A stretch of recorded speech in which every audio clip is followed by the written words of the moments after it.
नमस्ते।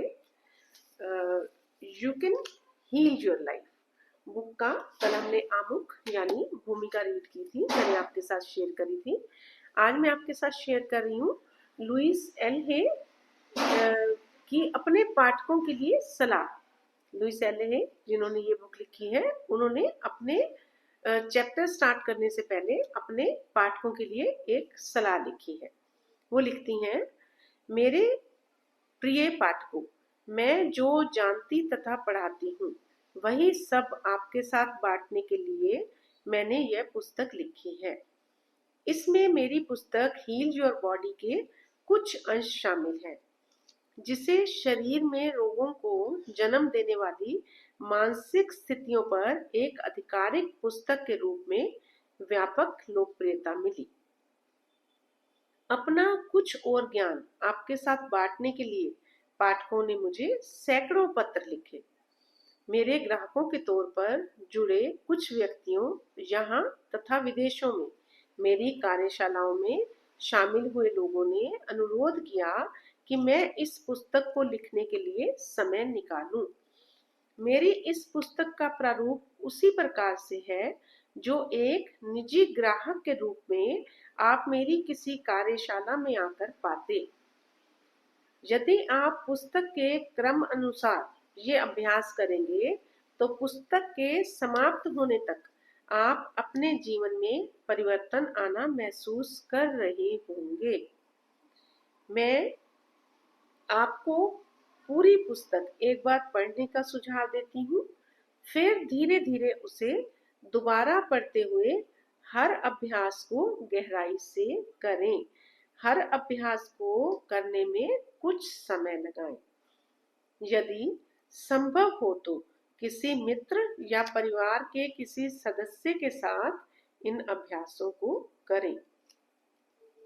या वो बता रही हैं कि जैसे उनका जो सेंटर है, जहाँ पे भी उनकी कार्यशाला जो उन्होंने बताया है, वहां पर जैसे वो लोगों को ट्रीटमेंट देती होंगी या जो भी उनका तरीका था वो हील करने के लिए, तो अगर इस बुक को हम अच्छे से पढ़ के समझेंगे और ध्यान से सारी वो एक्टिविटी करेंगे जो उन्होंने बताई है, तो हमें वैसा ही बेनिफिट मिलेगा जैसा उनके सेंटर वाले पेशेंट्स को, उनकी कार्यशालाओं वाले लोगों को, ग्राहकों को मिलता था।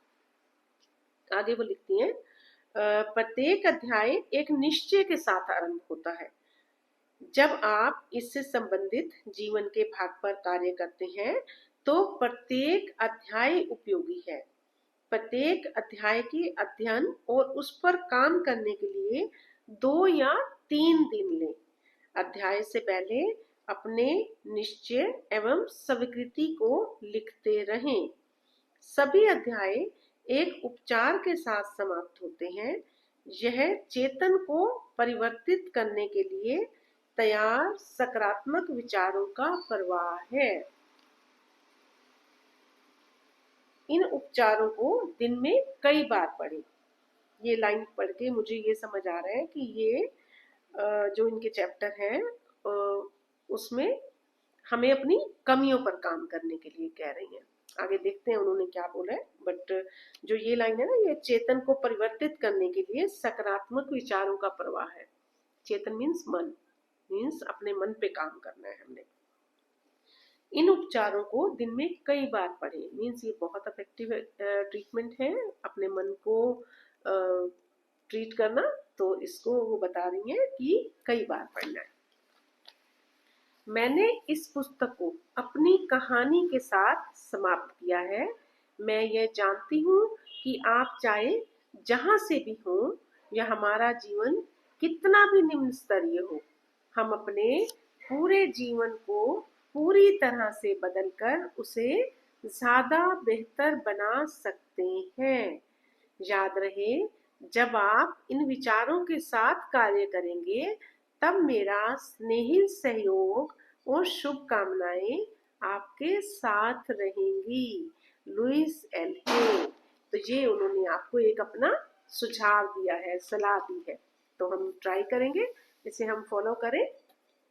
आगे उन्होंने अपने दर्शन की कुछ बातें लिखी हैं, इसे भी पूरा कर देती हूँ क्योंकि नहीं तो बहुत धीमा चलेंगे। तो थोड़ा सा इसे पूरा रीड करके कल से हम चैप्टर पे आएंगे। मेरे दर्शन की कुछ बातें। हम में से प्रत्येक अपने अनुभवों के लिए स्वयं जिम्मेवार होता है। जनरली सभी लोग प्रेम करते हैं ना दूसरों को, पर यहाँ पे जो भी हमारे एक्सपीरियंस है या जो भी हमारी लाइफ चल रही है उसके लिए मैं खुद जिम्मेवार हूँ, दूसरा कोई नहीं। तो ये चीज ध्यान रखनी है। हमारा प्रत्येक विचार हमारा भविष्य बना रहा है, इसलिए बहुत सोच समझ कर विचार लाए, क्योंकि एक एक जो विचार है वो हमारा फ्यूचर तैयार कर रहा है। ये ना सोचे कि हमारी एज हो गई है तो अब तो कोई फर्क नहीं पड़ेगा। नहीं, आज भी इस एज में भी जो भी विचार आ रहे हैं उसको अप्लाई करने से पहले सोचना है कि ये क्या है ना, सही गलत का पता होना चाहिए। शक्ति का केंद्र हमेशा वर्तमान होता है। जो आज मैं हूँ, इस समय जो मैं कर रही हूँ, इसी में सारी एनर्जी है। हर कोई आत्मद्वेष और अपराध बोध का शिकार होता है। जो हमने पीछे किया है, पास्ट में किया है, उसकी वजह से कहीं तो आत्मद्वेष होता है हम सबके अंदर, और कहीं कहीं अपराध बोध होता है। मीन्स जो गलतियां की हैं उसके लिए गिल्ट भी आता है, वो चाहे मुंह से हम बोले नहीं, लेकिन कहीं ना कहीं, और जीवन है सबके साथ ये हो रहा होता है ना। तो उसके ऊपर हमने अपने ऊपर काम करना है। हर किसी के लिए आखिरी वाक्य होता है, मैं उतना अच्छा नहीं हूँ। मैं भी यही कहती हूँ, मैं उतनी अच्छी नहीं हूँ। यह मात्र एक विचार है और इस विचार को हमेशा बदला जा सकता है। तो उनके कहने का मतलब है कि ये कहना बंद करो और अपने आप को अच्छा बनाओ, अपने आप को और इम्प्रूव करो। हम अपने शरीर में हर तथाकथित रोग को स्वयं उत्पन्न करते हैं। मीन्स जो हमारी मानसिक स्थिति होती है वो हमारे शरीर में आने वाले रोगों के लिए बहुत हद तक जिम्मेवार होती है। ये हमारे नेचुरोपैथी में भी कहा जाता है। क्रोध, आलोचना और अपराध बोध सबसे नुकसानदायक विचार हैं। क्रोध को बाहर निकालने से कैंसर तक ठीक हो सकता है। हमें अतीत को भुलाकर सभी को क्षमा करना चाहिए। हमारे भीतर स्वयं से प्रेम करने की इच्छा चाहिए। हम खुद से प्रेम कब कर सकते हैं? जब हम दूसरों को माफ कर देते हैं। अगर हम क्रोध की अग्नि में खुद को जलाते हैं, नेगेटिव इमोशंस हमारे हम हमेशा लाते रहते हैं, या हम हमेशा ही परेशान रहते हैं, पीछे की गलतियों के लिए पछताते हैं, तो ये हम खुद से प्यार नहीं करते, क्योंकि ये कहीं ना कहीं हमें बार बार कुंठा में लेके जाता है, परेशानी में डालता है, और यही हमारे शरीर में रोग उत्पन्न करता है। तो हमें हमारे भीतर स्वयं से प्रेम करने की इच्छा चाहिए। वर्तमान में स्वयं को स्वीकार करके ही सकारात्मक परिवर्तन ला सकते हैं। जब हम स्वयं से सचमुच प्रेम करने लगते हैं तो जीवन में सब कुछ सही होने लगता है।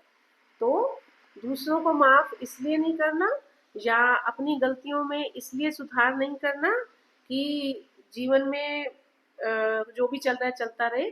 हमें इसलिए सुधार करना है कि हम जीवन को अगले क्षण आगे ठीक कर पाए, ठीक से रख पाए।